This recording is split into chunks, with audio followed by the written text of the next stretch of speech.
So ngayon po ay dadako po tayo sa pangkalahatang panalangin. So ngayon, i-remind ko lang po, mga bata, pag kayo maingay, hihinto ako sa pag-pray. Patatapusin ko kayo. So dapat pag-seryoso tayo. Papaliwanag ko lang, ang kaharap natin, ang Diyos na may likha ng langit at lupa at sa lahat ng bagay nakikita mo. So dapat natin siyang respetuhan every time mag-pray tayo. Meron tayong banal na takot sa Kanya. Simbolo ng pagmamahal natin sa Kanya. So, mag-pray ako, tahimik po tayo lahat. Hihinto po ako pag may marinig po akong ingay. So, konti katahimikan po, igalan po natin ang ating Ama sa Langit. So, let us pray. O dakilang Diyos, salamat po sa oras na to. Salamat po sa panahon na to. Kami po'y lumalapit sa inyo, Ama, upang ipadalangin ang bansang Pilipinas. Na ito po'y maging malaya, mapayapa, sa kabila ng mga balita na may gera o magiging gera sa pag-agawan ng dagat sa may bawat sa China at sa Pilipinas. Mga bagay na pwede mag-trigger, Ama, ng war. Ama, patuloy niyo pong bigyan ng payapa ang Pilipinas, Ama. Kasi marami pa pong taong hindi nakakilala sa inyo na lubusan. Naway lahat po kami makilala. Lahat na nasa paligid namin makilala po kayo, Ama. At matanggap si Jesus na sarili namin lang tagapagligtas. Ama, patuloy niyo po pagpalain yung church na to, ang Upper, ang Assumption. Pagpalain niyo rin po ang aming pastors, Pastor Viz, Pastor Andres, Pastor Telly. Kayo po manguna, Ama, sa church na to. Sa mga pastor namin, patuloy niyo po sa bigyan ng malusog na pangangatawan upang patuloy silang makapagserbisyo sa inyo at malid po kami sa tamang daan, Ama. Ama, salamat po sa lahat na nakapunta dito at nakarating dito. Naway makauwi din po kami na ligtas. I-ready niyo po yung puso at isipan namin upang maintindihan at matanggap po namin ang iyong mensahe. Pagpalain niyo po ang magmamensahe sa araw na to. Pagpalain niyo po ang kanyang bibig. Kayo po manguna sa kanya, gamitin niyo po yung lingkod niyo po, Ama. Ama, dinadalangin ko rin po, patuloy niyo po bigyan ng kapayapaan ng bansang Israel na may kaguluhan po, Ama. Naway laging kalooban niyo po masunod. Pagpalain niyo rin po, Ama, mga misyonary sa buong mundo na naglilingkod sa inyo, pumupunta sa kasuluk-sulukan ng kagubatan sa mga lugar na maraming pwedeng mangyaring masama. Magpadala kayo ng milyong anghel upang magprotekta at mag-ingat sa kanila. Salamat po, Ama, sa pagkakataong ito. Salamat po sa blessing na binibigay niyo po sa araw na to. Ito'y samot dalangin namin sa matamis na pangalan ni Jesus. Lahat ay magsabi ng Amen. Praise God.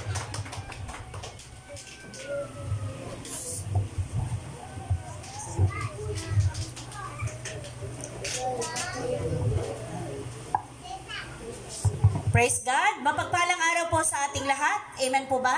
Amen.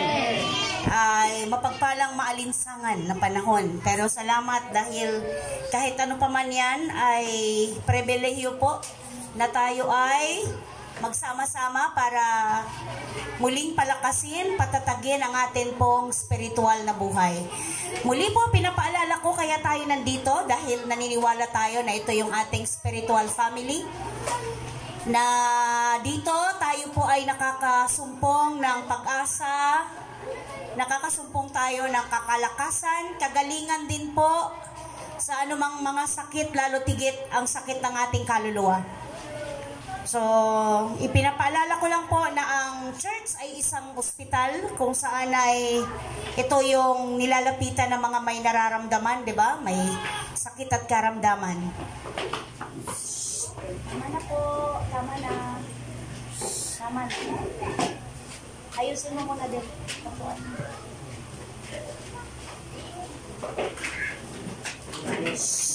Hindi na po. Tama na mga pana. Sweet. No. Isa lang. Kuha. Mayroon siya doon. Malaki yun. Mabigat. Bigyan mo si Cesar. Huwag mabigat. Tama na din ako.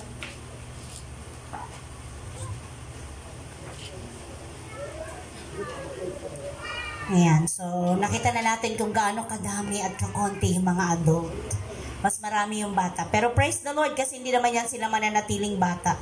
Dadating ang panahon na mas lalaki pa yan sila kaysa sa atin. Kaya mahalaga po talaga na tinuturuan sila habang bata pa para hanggang paglaki nila, dala-dala nila yung salita ng Diyos.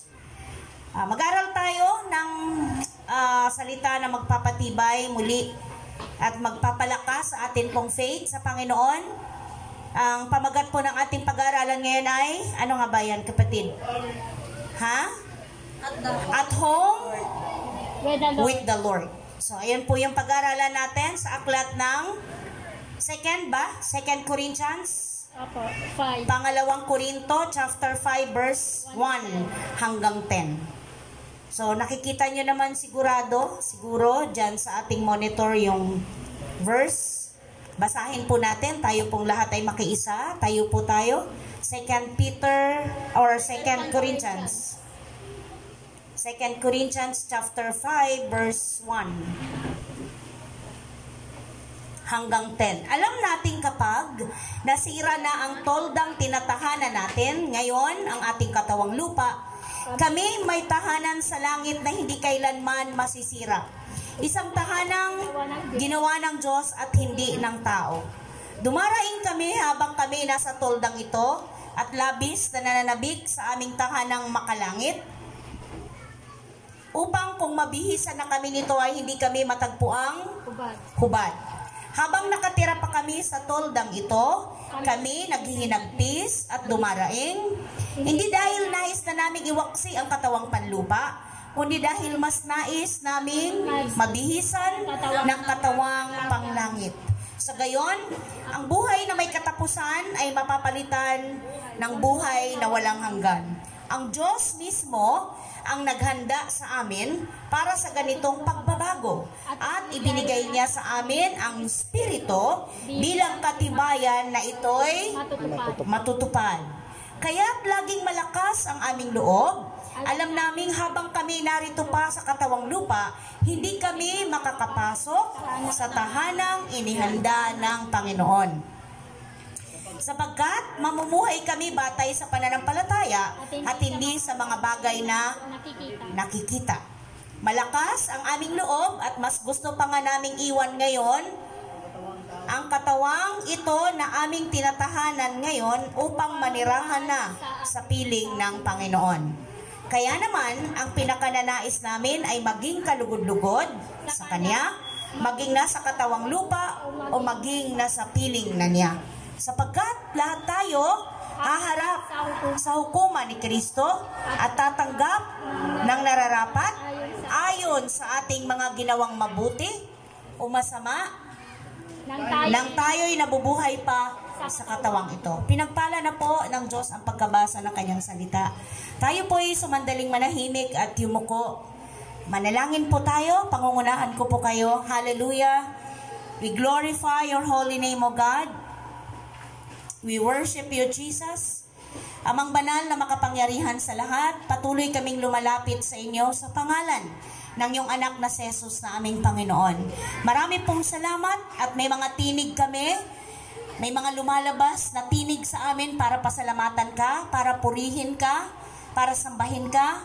Salamat po, meron kaming sapat na lakas para kami makarating dito sa lugar na aming pinagkasunduan, sa lugar na ibinigay mo para kami magkaisa upang aming ipagbunyi ang kabutihan, ang katapatan mo, ang kagandahang loob mo. Salamat, pinalagpas mo kami sa lahat ng problema, mga hamon na pinagdaanan namin sa buong linggo. Pinagaling mo kami sa anumang sakit, sakit ng kalooban, sakit ng katawang lupa. Salamat dahil lahat ng iyon binayaran mo na sa krus ng Kalbaryo. Kaya naman narito kami ngayon, punong-puno ng pagtitiwala, pananampalataya sa iyo na meron kang mensahe at magandang naisin na aming matutunan na itong maging daan para kami ay lalo pang lumawak at lumago at tumatag ang aming relasyon sa inyo. Kaya po kami nandito ngayon dahil naniniwala kami na may magagawa ang salita mo sa buhay namin. May magagawa ang mga salita mo sa aming mga kahinaan dahil po lahat ng iyon ay nalalaman mo, sabi mo nga po sa inyong salita. Lord, ini-entrust namin sa iyo ang pag-aaral namin. We pray ang anointing power of the Holy Spirit. We pray, Lord, ang Spirit of Truth na siyang mamayani sa aming kalagitnaan. Ang Spirito, Lord, ng karunungan na nagmumula sa iyo. Nang sa gayon, yung salita mo, hindi lang namin basta mapakinggan, hindi lang namin basta mabasa, kundi maranasan po namin ang kapangyarihan nito. At higit sa lahat, may apply po namin sa araw-araw naming buhay. Tulungan mo po kami sa gabay ng Holy Spirit na hindi po masayang ang bawat segundo, bawat sandali, bawat minuto na inilaan ng iyong mga anak. Bagkos mapagpala, katagpuin mo po sila sa kanilang mga pangangailangan. Dahil higit kanino pa man, ikaw po yung nakakaalam ng kanilang mga needs. Marami pong salamat. Dahil sabi mo sa iyong salita, ang sinuman na hinahanap ka ng tao sa puso, hindi po mabibigo. Hindi po masasayang yung mga panahon na ilalaan namin dito. Bagkos ito ay may pakinabang, meron pong aral, meron pong mensahe, may maituturo ka sa amin sa tulong ng Holy Spirit na amin pong magagamit sa pang-araw-araw naming buhay. Upang kami ay patuloy na lumalim, lumago at maging mabunga ang aming relasyon sa inyo. Dahil ito yung kalooban mo. Thank you, Jesus. Salamat sa presensya mo. Salamat sa message mo, Lord. Salamat sa revelation. Aming sinasaway sa pangalan ni Jesus ang lahat ng uri ng mga lilinlang, lahat ng uri ng mga pang-istorbo, ang spirito ng kaguluhan, kawalan ng focus sa salita mo, ay amin pong sinisira at winawasak, pinaplano pa lang ng kaaway, ay hindi na namin pinapayagang makapangminsala sa buhay ng mga anak ng Diyos. Salamat po sa power ng pangalan mo, Jesus, sa buhay ng iyong mga anak na narito ngayon. Salamat po, pinupuri ka namin at pinapasalamatan. Thank you, Lord. I-bless mo ang lahat ng maaabot ng tinig na ito at magiging bunga nito ay pagsunod, pananampalataya at pagsuko sa inyo. Sa makapangyarihang pangalan ni Jesus, ang lahat ay magsabi ng Amen. Amen. Amen at amen. Makaupo na po tayong lahat. Praise the Lord. So napakapalad po natin mga anak ng Diyos dahil tayo po ay may kalayaan na sumamba at magbigay pasasalamat sa apaw-apaw na pagpapala. Kapatid, hindi man yan material, hindi man yan pera na kailangan natin, pero yung tayo po ay binayayaan ng lakas, ng buhay, di po ba? Higit na mapalad tayo na nakakaranas ng katagumpayan sa lahat ng pinapadaan sa atin ng Panginoon. Nung kailan lang, nung kalagitnaan ng linggo, inalala natin yung ating mga mahal sa buhay. Diba? Araw ng mga patay, kung saan ang kultura nating mga Pinoy, tayo lang ba? O meron ding ibang bansa? Meron din. Isya. Sa buong Asia ba? Marami. O kasi Amerika parang meron din. Pero hindi yata November. So, kung ano man yan, ay hindi na natin yon kailangang alamin pa. Dahil tayo mismo, kultura na ng Pilipino na pagdating ng November 1 and 2 ay inaalala yung mga mahal sa buhay na nauna na mayapa na, 'di ba? So, andun yung paraan na kung nagtitirik ng kandila, ano pa ba yung ginagawa? Bulaklak. Nagdadala ng bulaklak, pero kadalasan nagtitirik ng pankandila, no? Pero yung iba, meron pa din, nagdadala ng pagkain. Oo, yan. So, lahat po ng yon ay hindi na nire-required ng Lord na gawin. Lalo tigit kung ikaw ay Kristiyano na. Hindi po masamang alalahanin sila. Siyempre po, part na yun ng buhay natin. Habang may kamalayan tayo, hindi yun maaalis, diba? Sabi natin, yung memory nila, yung lahat ng mga masasayang alaala, kahit nga pangit eh. Minsan nga, yung pang naaalala, yung mga pangit. Diba? Kasama na yan sa ating hininga.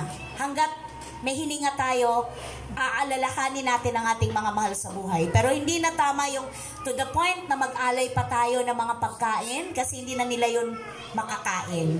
Hindi na nila ma-appreciate kahit gaano ka ganda yung preparation para i-offer mo. Kasi wala na. Tama? Bigay na lang sa akin. Oo. Kaya kung mahal mo ang isang tao, habang buhay pa, doon mo siya bigyan. Tama po ba? Amen. Bigyan mo siya ng bulaklak. Bakit nung buhay hindi mo magawa? Kasi mahal. Pero bakit nung patay na nagagawa? Ano? Ang sad. Okay. Oh.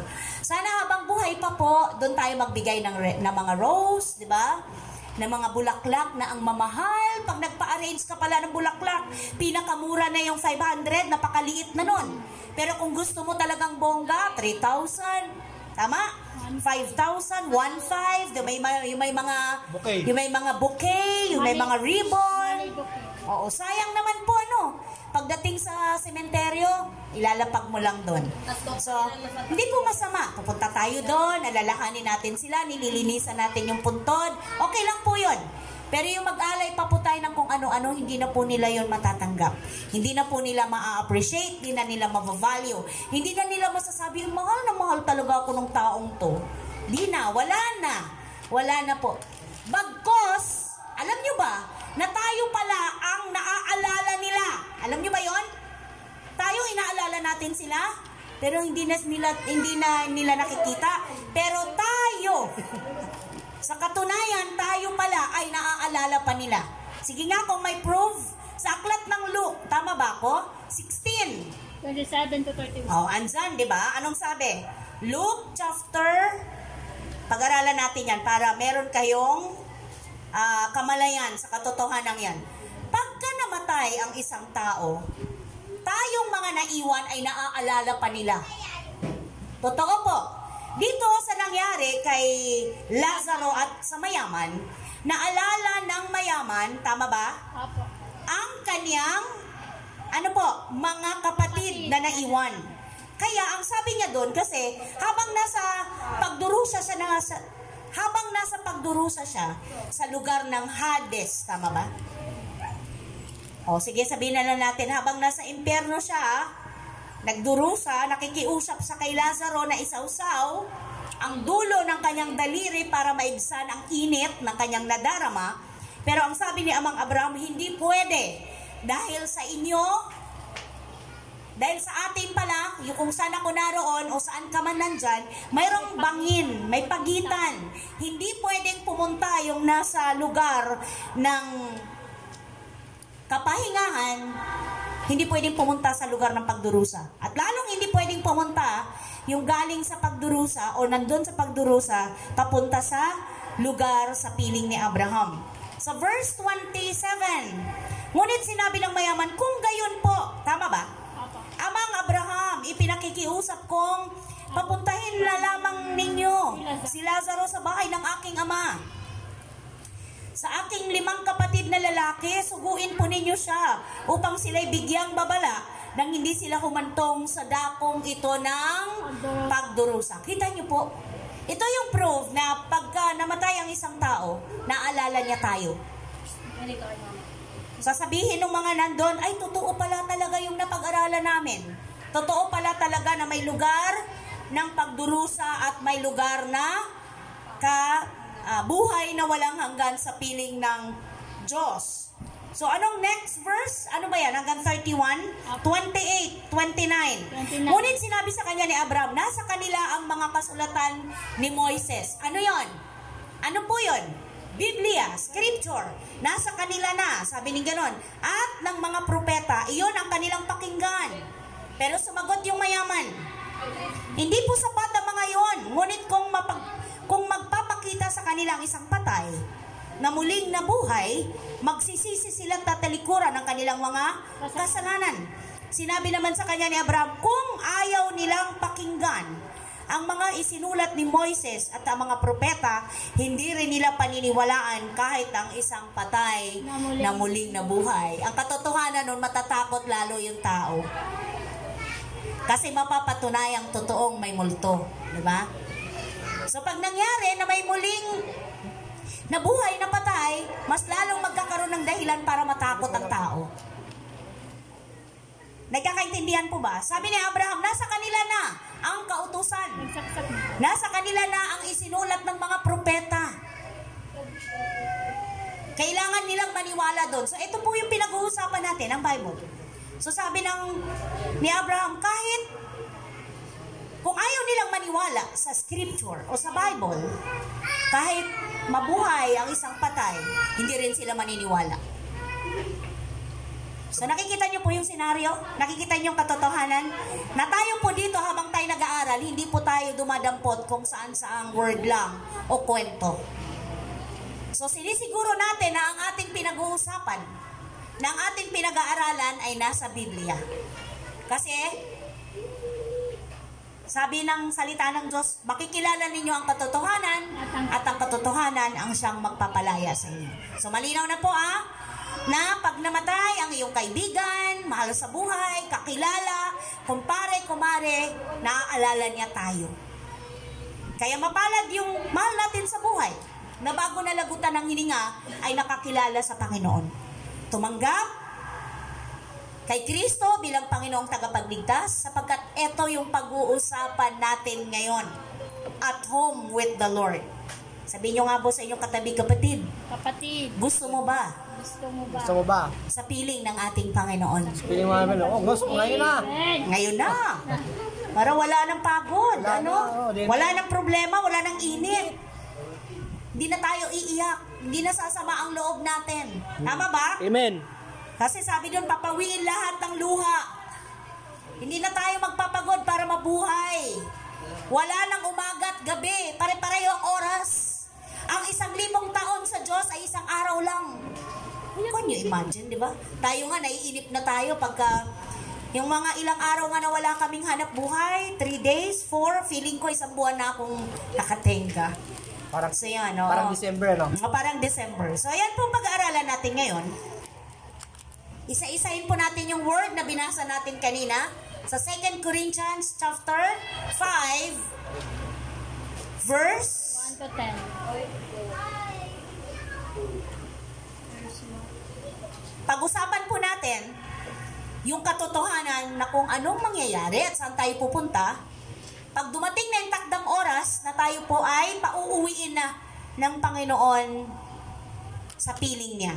Pagbalikan po natin yung atin pong teksto sa 2 Corinthians, malinaw po sa verse 1 ng chapter 5, ang sabi dyan, 2 Corinthians. Alam namin Ano ba? Asan siya? namin kapag nasira na ang toldang Sabi ni Apostle Paul, alam namin kapag nasira na ang toldang tinatahanan natin ngayon, ang ating katawang lupa, kami may tahanan sa langit na hindi kailanman masisira, isang tahanang ginawa ng Diyos at hindi ng tao. Dito sa lupa, kahit anong ganda ng bahay, nasisira.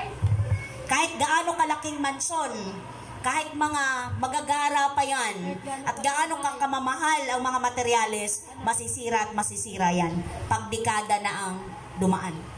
Pero malinaw dito sa sinabi ni Apostle Paul sa chapter 5 verse 1 ng 2 Corinthians, ginawa ng Diyos at hindi ng tao at kailanman hindi masisira. So itong katawan natin, madali itong masira dahil ito ay lupa lang. Kaya nga 'di ba pag nagka-problema ito at hindi agad nasusolusyonan, ano nangyayari? Hospital. Oo. Madaling bumigay kasi marupok itong ating katawan. Kaya sabi ni Apostle Paul, kahit masira ito, tolda, tahanan, itong katawang lupa, malinaw naman sinabi niya dito, hindi kailanman masisira, may tahanan tayo doon sa langit. So anong sabi dyan? Ang mga mananampalataya, sa panahon na sila'y mamatay, automatic, agad-agad, dadalhin sila, pakibasa po, sa piling ng ating Panginoong Hesukristo. Ano sabi? The believer that bring him or her immediately into Christ's presence. Totoo po ba yan? Yes, sabi ng Bible. 1 Corinthians 13, nandyan po ba? po. Nandyan po ba sa ating verse? 1 Corinthians 13 verse 12. Anong sabi po dyan? Sa kasalukuyan. Sa kasalukuyan, ang ating nakikita ay tila malabong larawan sa salamin.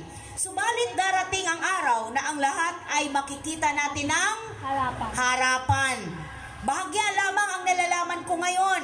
Ngunit darating ang araw na malulubos ang kaalamang ito tulad ng lubos na pagkakilala niya sa akin. Meaning, si Kristo o ang Diyos. Darating ang araw, nahaharap tayo sa Diyos face to face. So sabi ni Apostle Paul, ngayon, tila malabong larawan pa sa salamin ang nakikita natin. Dahil tayo ay nananampalataya, umaasa tayo na darating ang panahon, takdang oras na pagka tinawag na tayo ng Diyos, haharap tayo sa Kanya face to face. So doon natin mapuprove na totoo pala, hindi pala to kwantong kutsero lang. na ang ating makapangyarihang Diyos ay nagniningas na apoy at walang sino mang pwedeng makatagal sa kanyang kaluwalhatian.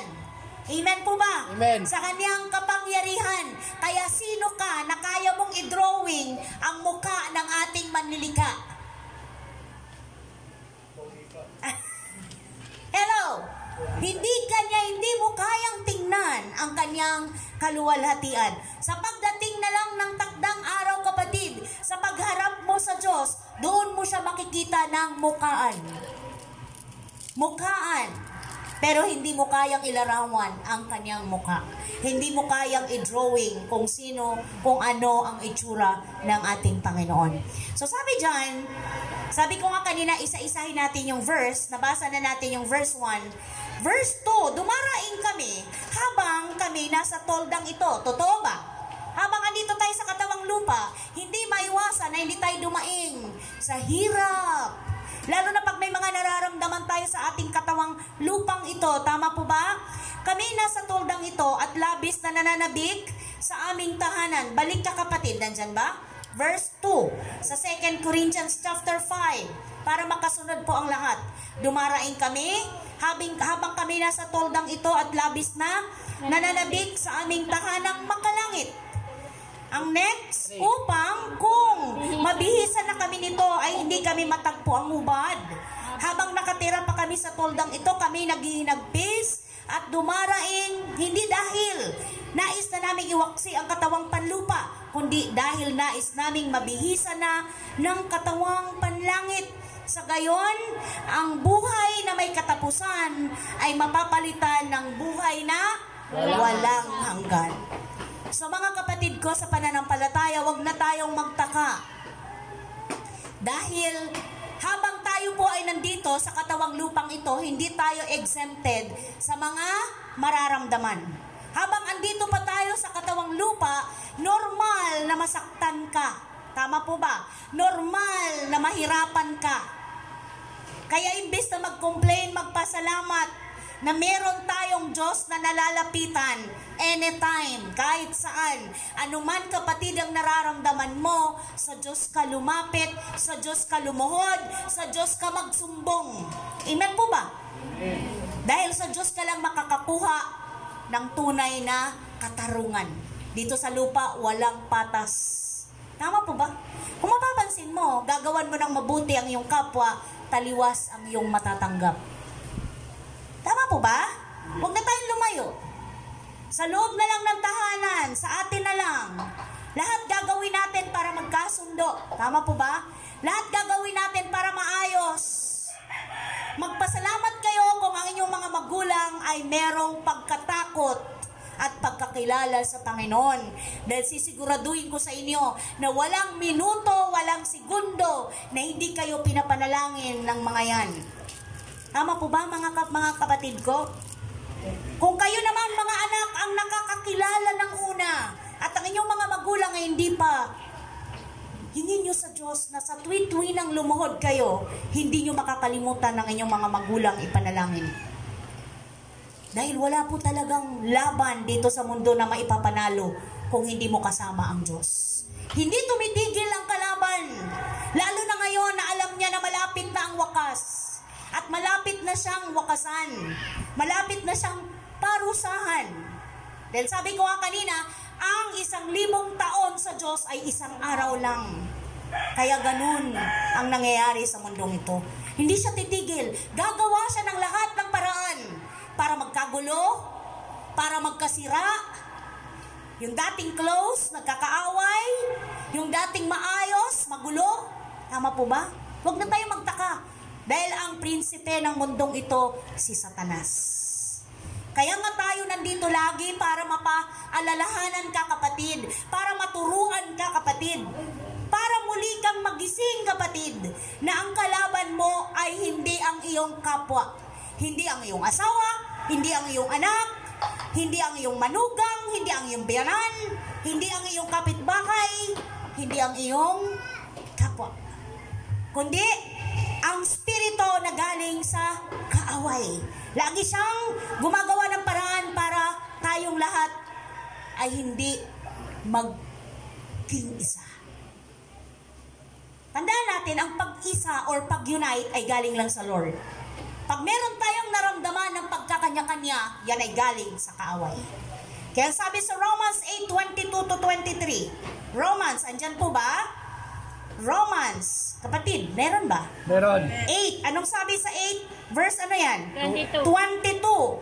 Alam natin hanggang ngayon, dumaraing ang sanlilikha dahil sa patinding hirap na tulad ng isang nanganganak. At hindi lamang ang sanlilikha, kundi tayong mga tumanggap na ng Espiritu bilang unang kaloob mula sa Diyos ay dumaraing din habang hinihintay natin ang pagpapahayag ng ating pagiging mga anak ng Diyos, ang pagpapalaya sa ating mga katawan. So huwag na tayo magtaka. Kung bakit ganito ang buhay, nasolve ko yung problema, may problema na naman. Kasama po yan. Habang kapatid ay nandito ka pa sa katawang lupa. Habang andito pa tayo sa mundong ito. Bakit ganon? Kakaayos lang, meron na namang gulo. Meron na namang hindi pagkakaunawaan. Alam mo, ang hindi normal, ang tumatagal na hindi pagkakaunawaan kung ikaw ay pareho kayong Kristiyano, pareho kayong mananampalataya, pareho kayong may alam sa truth, pero nagtitikisan kayo. Yun ang mahirap. Kasi malinaw, nananalo ang kaaway sa inyong mga buhay. Kaya sa pamilya, huwag tayong pumayag na ang kaaway ang natutuwa, na ang kaaway ang nagbubunyi. Tama po ba? Kasi sa tuwing nananalangin tayo, may hadlang. Aminin man natin o hindi. Pag mayroong hindi pagkakaunawaan sa isang bahay, o isang pamilya, o isang pagsasama, pag nagpipray ka, may guilt ka. Tama po ba? Tinugon kaya ng Lord yung prayer ko. Huwag na nga lang ako mag-pray. Punong-puno ako ng bigat eh. Punong-puno. The more na may bigat ka, the more na may sama ka ng loob, takbo kapatid sa isang lugar na walang nakakarinig, walang nakakaalam, walang istorbo, doon ka umiyak. Hello? Tama po ba? Amen. Doon mo bulalas. Kasi minsan, mas mangingimik ka eh. Kasi meron kang, ang tawag nun sa word, meron kang sinasaalang-alang. Sa English, ano yan? May kinukonsider kang relasyon, samahan, damdamin ng iba. Ganon ka na dapat bilang anak ng Diyos. Hindi ka dapat puro sarili mo lang. Hindi dapat, ako tong talo ako tong biyado no. Sabi ng Bible, mapalad ka kung ikaw ay mapagbigay, mapangunawa, mapagtiis. Kasi yun ang design ng Lord sa mga anak niya. Kasi anong pagkakaiba natin sa mga taong walang pagkakilala sa Panginoon? Kung pare-pareho lang pala tayo, sabi ng Bible, kayo nagkakagatan, kayo nag-aaway, mag-ingat kayo. Baka walang matira ni isa iman sa inyo. Diba? Paalala yun sa atin. So, sinong tinutukoy dito? Mga believers. Sinong tinutukoy dito? Ikaw at ako na may alam na sa truth. Ikaw at ako na nagsasabing Christian ako. Followers ako ni Christ. Believers ako ng Word. Nag-share ako ng gospel. Nag-share ako ng salvation. Pero sa heart ko walang pagpapatawad. Sa heart ko walang forgive na mabibigay. Kasi nakakapagod magpatawad. Tama po ba? Nakakapagod magbigay. Meron bang hindi nakakapagod sa mundo? Kapatid, walang hindi nakakapagod sa mundo. Kahit nga tulog ng tulog eh. Kahit nakaupo ka lang nakakapagod. Amen po ba? Amen. Kaya nga di ba sabi ng Bible, lumapit kayo sa akin. Yung verse na yun, hindi lang kung kailan wala ka ng masulingan. Hindi lang kung kailan wala ka na talagang malapitan. Kundi kapatid, bago ka pa man bumigay. Bago mo pa man sabihin sa sarili mo, para na akong nauupos na kandila. Hindi ko na kaya. Hindi ko na kayang magpatuloy sa finish line. No. Huwag mong isuko ang authority mo bilang anak ng Diyos. Huwag mong isuko yung gift sa iyo ng Panginoon. Yung identity mo bilang anak ng Diyos. Amen po ba? Huwag mong isuko sa kalaban. Dahil yun lang inaantay niya. Binabantayan niya lagi yung sasabihin ng bibig mo.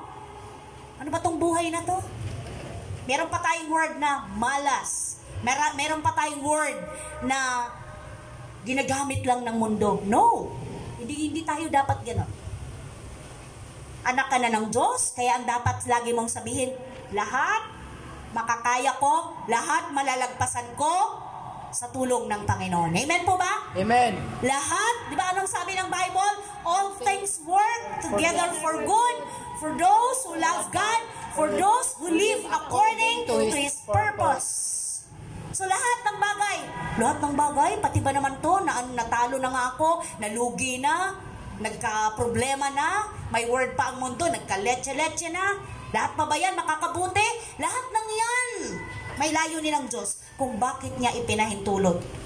Makakabuti pa ba to? Hindi na kami nagkakaintindihan, walang-wala na kami, lugi na, diba? Walang trabaho, hindi pa nagkakasundo, lahat po yan may itinuturo ang Diyos sa iyo mismo. Huwag nang tumingin sa iba. Huwag nang bilangin ang mali ng iyong kabiyak, ng iyong anak, ng iyong kapitbahay, ng iyong kakilala. Huwag na po. Mismong ikaw, mismong ako, mismong tayo. Dahil ikaw at ako, merong personal na message ang Lord sa mga nangyayari sa atin. So next verse, sabi ko nga, isa-isahin natin. Ang sabi diyan sa verse 5 ng ating teksto sa 2 Corinthians chapter 5, verse 5. Ano sabi niya? Ang Diyos mismo ang naghanda sa amin para sa ganitong pagbabago. At ibinigay niya sa amin ang Espiritu bilang katibayan na ito'y matutupad. So mga kapatid, yung katotohanan na tayo'y temporary lang sa katawang ito ay hindi mapapasubalian o hindi natin pwedeng mabago. Katotohanan ang katawang ito ay mabubulok at mapapalitan ng katawang makalangit ay may katuparan, sapagkat ang sabi dito ni Apostle Paul sa verse 5, ang Diyos mismo ang naghanda sa atin para sa ganitong pagbabago. So inihahanda, naalala niyo yung sa John 14? Nasabi niya, huwag kayong mabagabag, huwag kayong matakot, manampalataya kayo sa Ama at manampalataya rin kayo sa akin. Kung di ganon, sabi niya, aalis muna siya. Ipaghahanda tayo ng matitirahan. Tama po ba? John 14. Titingnan niyo yung mga ating binasa na karaan. Alalahanin niyo po. At babalik siya. Pag naihanda niya na tayo ng tirahan, babalik siya. At ibinigay niya sa amin ang Espiritu bilang katibayan na ito ay matutupad. Ibinigay ng Lord ang Holy Spirit na siyang nagpatunay na ito ay mangyayari. Totoo po. Sabi ng iba, paano kayo naniniwala dyan sa mga tinuturo ninyo? Igawa lang yan ng tao. Meron pong katotohanan, salamat po.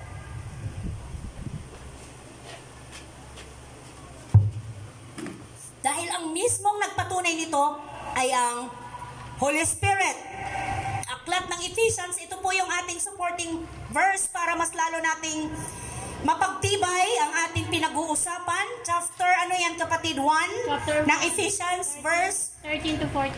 13 to 14. Ang sabi niya, 13. Asan ka na? 13. Sa pamamagitan ni Kristo, kayo rin na nakarinig ng salita ng katotohanan ng magandang balita na nagdudulot ng kaligtasan at sumampalataya sa Kanya, pinagkalooban ng ipinangakong Espiritu Santo bilang tatak ng paghirang sa inyo. 14. May 14 pa ba? Amen. Ang Espiritu ang katibayan na makakamit natin ng lubos Ang lahat ng pangako ng Diyos sa atin at sa gayon ay pupurihin ang Kanyang kaluwalhatian. So mga kapatid ko, ang katibayan po ng katotohanan at katuparan ng atin pong pinag-uusapan, ang nagpapatunay nito ay ang Holy Spirit na mula sa Diyos, na tinanggap ko at tinanggap ng sino man sa inyo na totoong may relasyon kay Kristo. Amen po ba? Amen. Ito yung Holy Spirit na tumutulong sa iyo, kapatid. Pag ikaw ay nanghihina na, bumibigay na, hindi na kaya. Ito yung Spirit na nagsasabi sa iyo, pray ka lang. Ito yung Spirit na nagko-comfort sa iyo, mahal ka ng Diyos, kaya mo yan.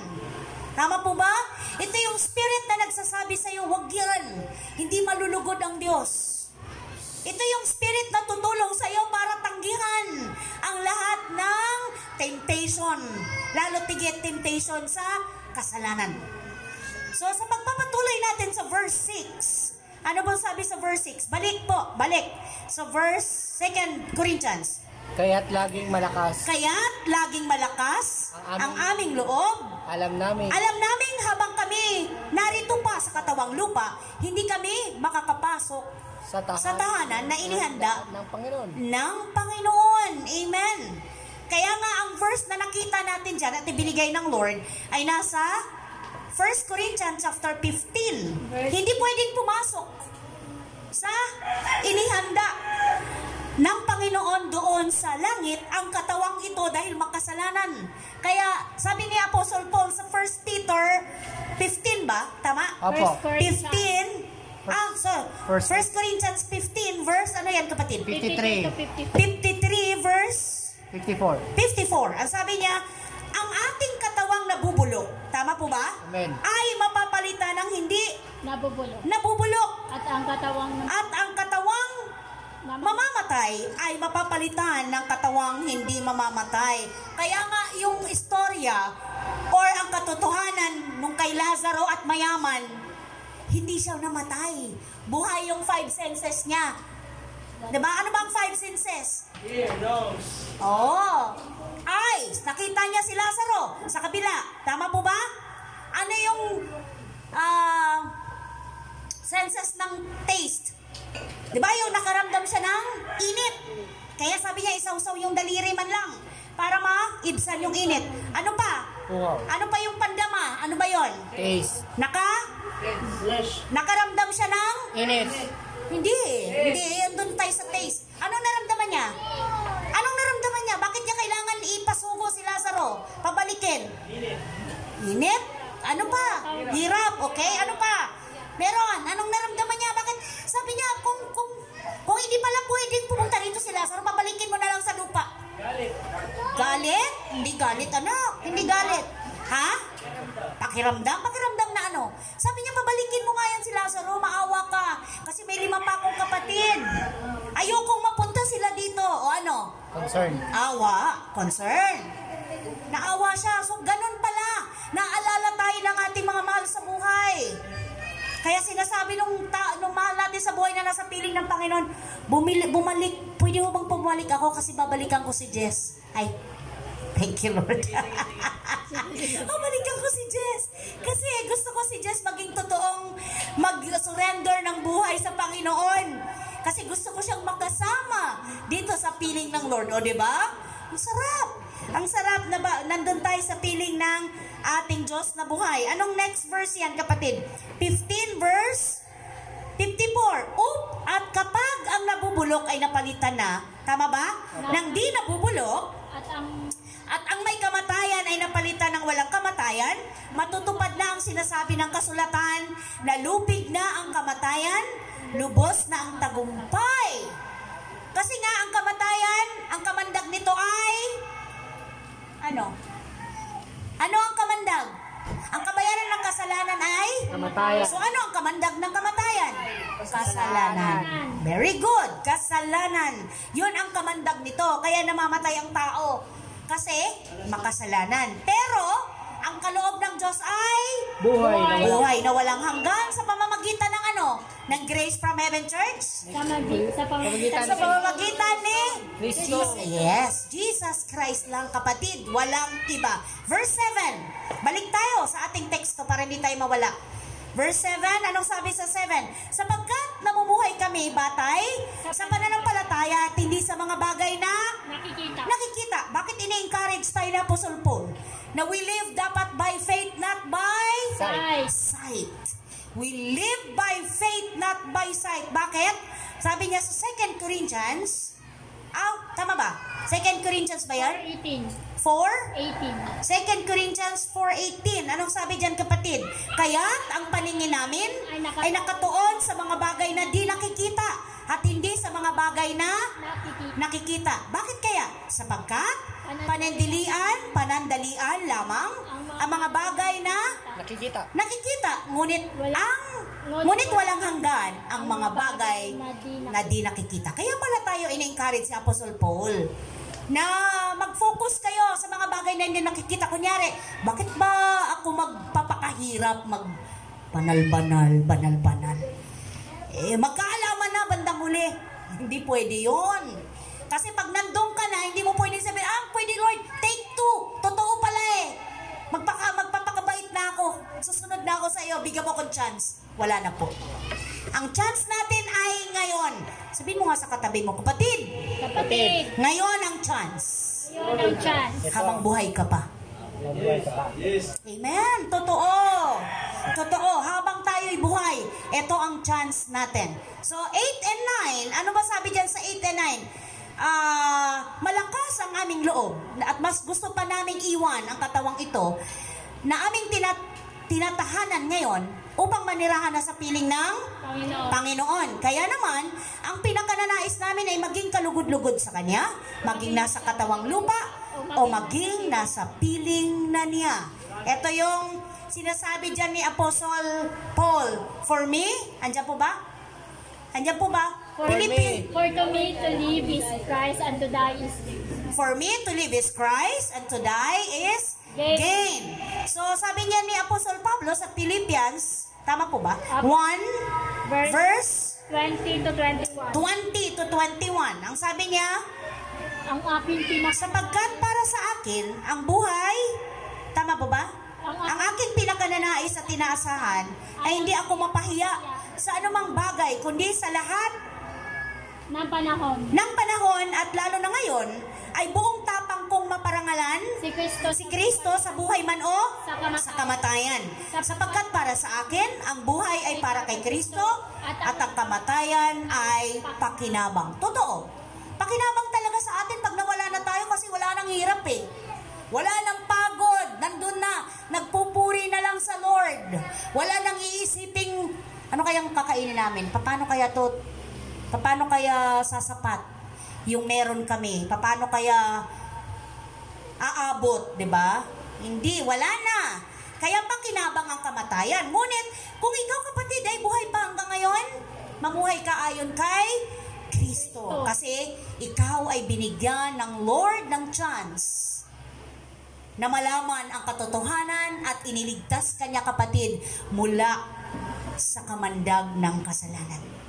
Kaya ang sabi dyan sa ating pagtatapos, sabi dyan sa verse, ano ba yon? 2 Corinthians. Ang sabi dyan sa 2 Corinthians 5, verse 10, sapagkat lahat tayo haharap sa hukuman ni Kristo at tatanggap ng nararapat ayon sa ating mga ginawang mabuti o masama nang tayo'y nabubuhay pa sa katawang ito.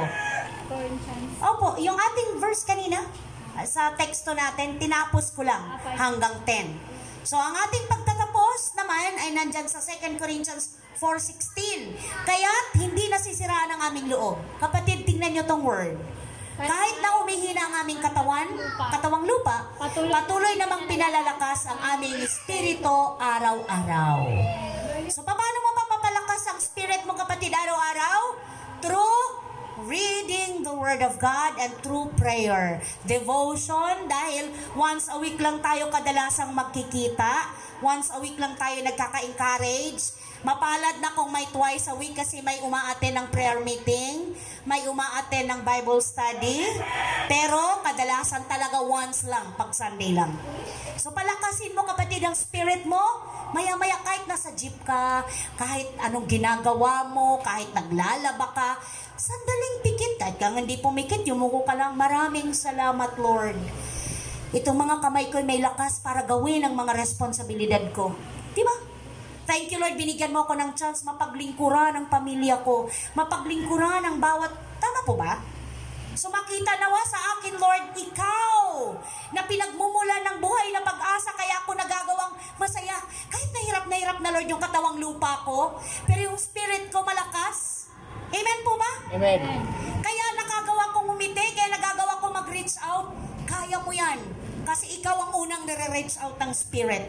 Ikaw yung unang sinasabihan ng Holy Spirit, kaya mo yan. Kasi di ba, I can do all things through Christ who give me strength. So hindi mo pwedeng angkinin, kaya ko yan, madiskarte ako eh. Kaya ko yan, malakas ako eh. Matibay patuhod ko. Thank you, Lord. Bless mo ako ng malakas na tuhod. Thank you, Lord. Binibless mo ako ng malakas na paningin, pandinig. Tama po ba? Napakaraming taong gustong pumunta kahit saan di nila magawa. Bakit? Di na, oh yes. Di na makagalaw. Hindi na kayang pumunta ng ibang lugar nang walang aakay. So kaya kung ikaw ay napaka-blessed pa, apaw-apaw dapat ang pasasalamat mo sa Lord. Amen po? Bigyan mo ng karangalan ng Savior mo, ang Creator mo sa paraan na hindi na kailangan makita ng publiko.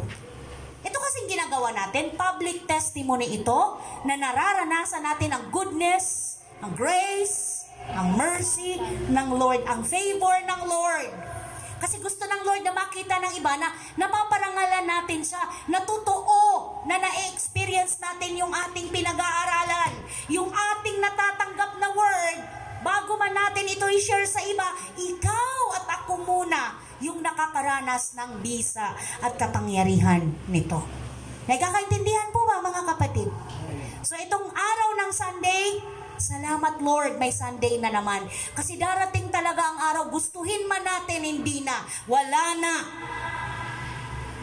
Kaya ang sarap na meron tayong ganito, ang sarap na nakikita natin ang isa't isa, lumalakas ang ating loob, tumitibay tayo na nagpapatuloy sa pagsunod sa kalooban ng ating Panginoong Jesus. So sabi niya dyan, sa ating hamon, next verse lang yan. Kaya, ang panandalian, tama nga ba? Kaya, ano po ba? Verse 17? Kapatid ang hamon, 2 Corinthians 4:17. Wala ba? Yung hindi nasisira ang loob, yun ay pagtatapos. Hamon, lang. wala? Same lang. 17 yung nakuha din. Ay, 16 din yung nakuha. 7. Dito po ang ating hamon, ang bahagya at manandaliang kapighati ang dinaranas namin ngayon ay magbubunga ng kagalakang walang hanggan at walang katulad. Kaya mga kapatid, sa pananampalataya, wag po tayo mag-give up. Tuloy lang po, kahit andito tayo pa sa katawang lupa na may dahilan para mag-complain, may dahilan para mahirapan, magtiis lang po. Hingin sa Diyos ang lakas na makaya hanggang end. Maging faithful lang po tayo sa ating faith hanggang dumating ang Panginoon. At lagi nating ipag-pray, Lord, gusto ko makaranas ng hanggang pagdating mo. Pero kung hindi naman, Lord, okay lang. At least secure po kami, sigurado kami na sa piling mo. Pero mas masarap yung madatnan tayo ng Lord na buhay.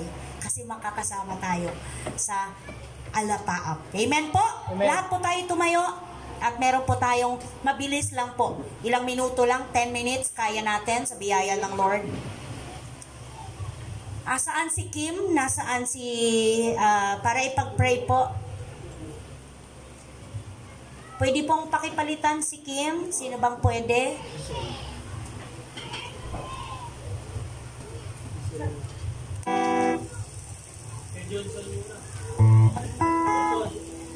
Ako muna.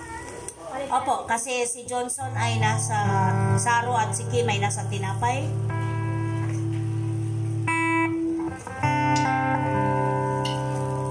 Itong ating ginagawa ay first Sunday lagi of the month. Kasi naniniwala tayo na sa sabi ng Lord na pag atin pong inaalala ang kanyang ginawang pagpapakahirap at sakit na naranasan sa krus ng Kalbaryo, ito ay nagpapakilala na atin pong pinapahalagahan at atin pong binibigyan ng karangalan at kaluwalhatian ng kanyang pangalan at kinikilala nating may nagagawa at may magagawa ang katawan at dugo ni Jesus sa ating mga buhay. Sabi niya, sapagkat ito ang turo na tinanggap ko mula sa Panginoon at ibinibigay naman sa inyo, nung gabi siya ipinagkanulo, ang Panginoong Jesus ay dumampot ng tinapay at nagpasalamat.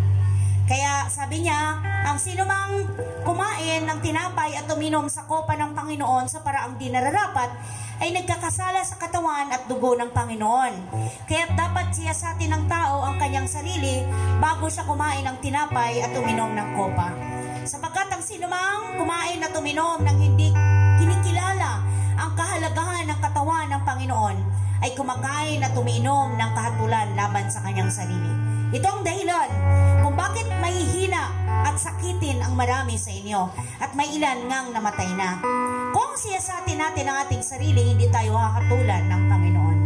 Ngunit tinahatulan tayo ng Panginoon dahil itinutuwid niya tayo upang hindi tayo maparusahang kasama ng sanlibutan.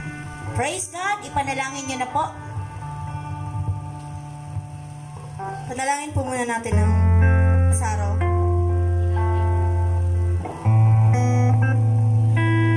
Pray po natin yung tinapay. Let us pray. O Lord, pagpalain niyo po ito. Ito po yung simbolo ng katawan ni Jesus na magsilbing kagalingan sa aming lupang katawan. Simbolo po ng pagsunod namin sa inyo. Simbolo po na inaalala po namin ang ginawa ni Jesus sa krus ng Kalbaryo. Sa mga haplos, Ama, simbolo po ito na kami po'y pinagaling na. Pinagaling kami emosyonal, spiritual. Ama, basbasan niyo po ito at matanggap po namin ang buong puso. Ama, at patawad po sa mga kasalanan na nagawa namin. Nawa hindi tuhad lang ang pangbigyan ng panalangin at makababag sa mga bagay na nararapat. Ama, salamat po. Isang panalangin namin sa pangalan ni Jesus. Amen. Ipanalangin po natin ang Saro. Ama, maraming salamat po sa buhay ni Jesus na inalay niya po sa krus ng Kalbaryo. Salamat po sa dugong dumanak sa bawat hampas, sa bawat palo na natamo niya, sa bawat sugat na naranasan niya sa krus ng Kalbaryo. Salamat po sa dugong inalay niya upang lahat po ng aming mga kasalanan ay luminis at ang lahat ng karamdaman at sakit namin ay napagaling na. Panginoon, patuloy po kaming nagpapasalamat dahil kung wala po si Jesus sa buhay namin ay napakadilim po ng mga araw na darating sa amin. Patuloy po kami patawarin sa aming mga kasalanan. Patawad po sa lahat ng kahinaan, patawad po sa lahat ng mga bagay na patuloy na isasakdal namin si Jesus ng paulit-ulit. Ama, wala po kaming kaya kung wala si Jesus sa buhay namin at wala kang pagmamahal mo sa amin. Maraming salamat po sa pangalan ni Jesus. Amen. Po, ibahagi na po natin. Sige po tayo magpasuri. Ating hingilang tawad sa Diyos ang lahat ng ating mga kasalanan. Habang tayo po ay umaawit, siya sa atin mo, Jesus.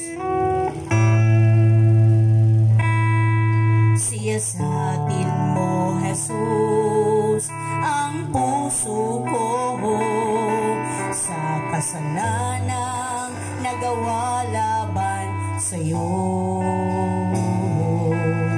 Nagtatapat, sumasamo, dumudulog sa harap ng banal mong trono. Lumalapit, di man karapat-dapat sa kabanalan mo. Biyaya't kawaan, kapatawaran sa'yo ay nakamtan ko, o aking Jesus. Lumalapit, di man karapat-dapat sa kabanalan mo. Biyaya, kawaan, kapatawaran sa'yo ay nakamtan ko, o aking Jesus. Itaas po natin ang tinapay. Sapagkat ito ang turo na tinanggap ko mula sa Panginoon at ibinibigay ko naman sa inyo. Nung gabing siya ipinagkanulo, ang Panginoong Jesus ay dumampot ng tinapay, nagpasalamat at pinagpira-piraso iyon at sinabi, ito ang aking katawan na inihandog para sa inyo. Gawin ninyo ito bilang pag-alaala sa akin. Kanin po natin ang tinapay. Thank you, Lord.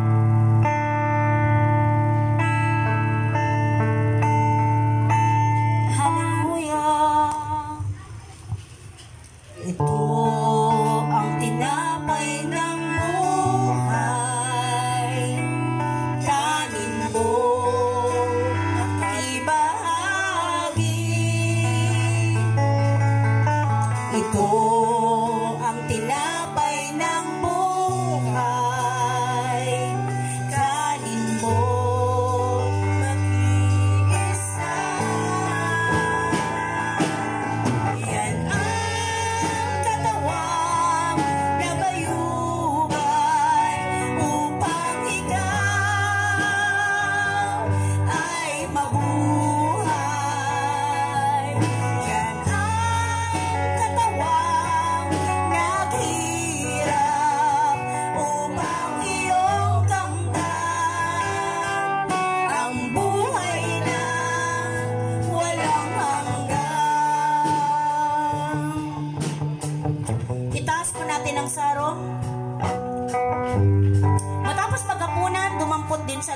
kopa at sinabi, "Ang kopang ito ay bagong tipan na pinagtibay ng aking dugo.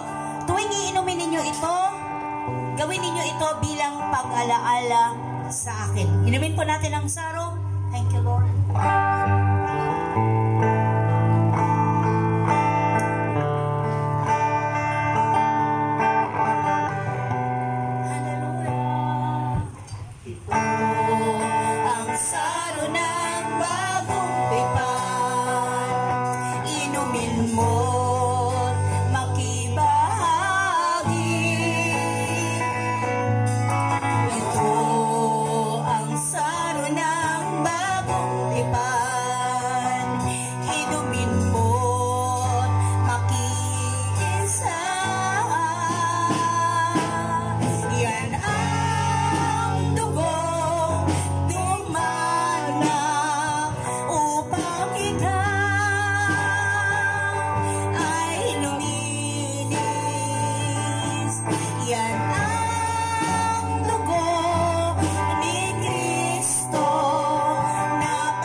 Magpasalamat tayo sa ating Diyos na buhay.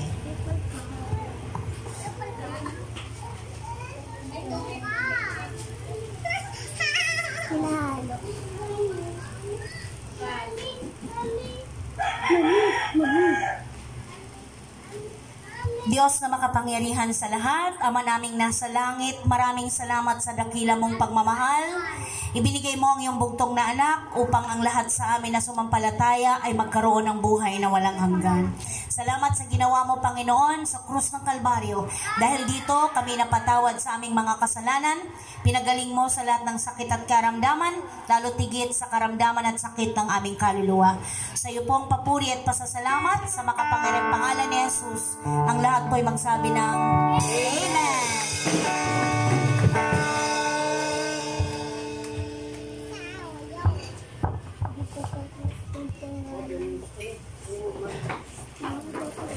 Tagan mo naman. Ibili yan laruan dyan, Bibi. Bakit po nagsusulat lang po? Susulat ko yung pangalan. Dadako na po tayo sa isa pang parte ng ating gawain, mga kapatid. Makibasa muna tayo sa Malakias 3:10. Dalhin nyo ang buong ikasampung bahagi sa kamalig upang magkaroon ng pagkain sa aking bahay. At subukin nyo ako ngayon sa bagay na ito, sabi ng Panginoon ng mga hukbo. Kung hindi ko bubuksan ang durungawan sa langit at ihulog ko sa inyo ang isang pagpapala na walang sapat na silid na kalalagyan. So, ang sarap ng verse na to, mga kapatid, dahil malinaw na sinabi ng ating Panginoon dito na inutos niya sa atin na ibigay yung ikasampung bahagi. Pero, hindi yun sa pilitan. At malinaw dito na sinabi na hindi sa Panginoon mapupunta yung ikasampung bahagi, kundi sa kamalig sa church. Gagamitin yon hindi para ibulsa ni pastora, hindi para ibulsa ng mga workers, kundi gagamitin yon para sa gawain, so sa ating mga project or sa weekly na expenses, dahil hindi naman po Bigol pa rin yung last. lingid sa inyong kaalaman, lagi tayong nag-prepare ng food para hindi lang spirit natin yung nakakakain, pati rin yung ating katawang lupa. So, salamat sa Panginoon dahil ni-remind niya tayo na kailangan nating sumunod sa utos niya. Tama po ba? So, kung tayo anak niya ng Panginoon, susunod tayo sa anumang utos niya sa atin. So, malinaw dito na ibigay natin yung ika-10 bahagi para sa ikalalago ng ating church. So, ayun mga kapatid, dahil yung ika-10 bahagi na yun ay walang sasapat na halaga. Dahil pagising pa lang natin sa umaga, meron na naman tayong panibagong buhay na masagana, malakas, walang sakit. Yun pa lang, napakalaking bagay na pagbabalik sa iyo ng Panginoon doon sa 10 bahagi lang na hinihingi sa iyo. Diba? Imagine niyo pagising mo, pwedeng may sakit ka na agad. May taning ka na ng 7 araw, 1 linggo, 1 buwan. Diba? Mabilisan. Hindi natin alam ang susunod na panahon o araw. Ayon nga sa tinakil na verse, na word kanina ni Pastor Reby, may naghahantay sa atin na karangalan sa langit. Kung ano man yung gawin or itanim natin dito sa lupang to bilang anak ng Panginoon. Kaya wag tayo manghinayang magbigay. Nagbibigay nga tayo sa mga hindi natin kakilala. What if pa dito sa nagsusource kung paano tayo lalago sa spiritual life natin and sa kung paano tayo makipag-usap sa tao, 'di ba? So, yung ginagawa kasi ni Pastora na isa-isa tayo nagsasalita dito is malaking bagay yun para magkaroon tayo ng self-confidence kung paano tayo humarap sa ibang tao.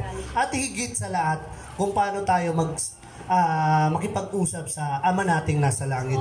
Kaya tayo po ay magbigay ng hindi napipilitan at maging tapat tayo sa Panginoon dahil ang Panginoon never hindi naging tapat sa atin. Kahit hindi tayo tapat sa Kanya, tapat pa rin siya sa atin. Kaya tayo po ay magbigay.